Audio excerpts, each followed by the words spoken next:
des universités. Alexandre Wiesel, vos propositions pour la jeunesse? D'abord, je voudrais dire à notre jeunesse, à cette génération climat qui se bat, qu'elle a été vaillante, qu'elle a été courageuse pendant cette crise, même si elle a été par bien des aspects abandonnée. Vous savez, le quoi qu'il en coûte du gouvernement n'a pas concerné notre jeunesse. Elle a dû elle-même se débrouiller, s'en sortir, quoi qu'il lui en coûte.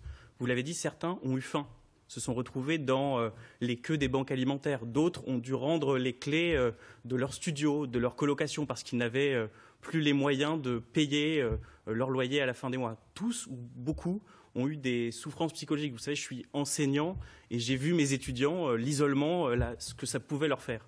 Et donc, cela est arrivé sur un climat régional qui est déjà compliqué. Je rappelle que dans notre région, quand vous baladez dans la rue, il y a une personne sur trois, un jeune sur trois que vous rencontrez qui est au chômage.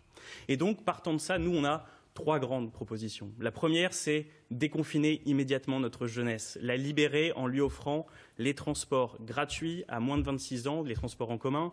Et donc, dès que nous arriverons, ce sera la première mesure que nous prendrons pour qu'ils puissent découvrir notre belle région, qu'ils puissent aller voir les châteaux dans l'Oise, qu'ils puissent aller voir en baie de Somme ce qui s'y passe. Donc, et puis demain, ça leur permettra également d'avoir une mobilité professionnelle plus grande. Deuxième aspect, c'est les lycées. Sur les lycées, il faut absolument qu'on arrête l'hémorragie au niveau des investissements. Moins 25% d'investissement sur cette mandature dans les lycées. Nous ferons un grand programme de rénovation. Ça ne règle pas la précarité. Ma question, c'était vraiment sur la précarité des jeunes. Sur la précarité des jeunes, je pense que le principal chantier, c'est l'insertion. L'insertion, c'est de permettre à... Aujourd'hui, il y a 80 000 jeunes dans notre région qui sont sans emploi, sans études et sans formation. Nous, notre objectif, c'est d'en mettre 15 000, de financer 15 000 garanties jeunes dès 2022.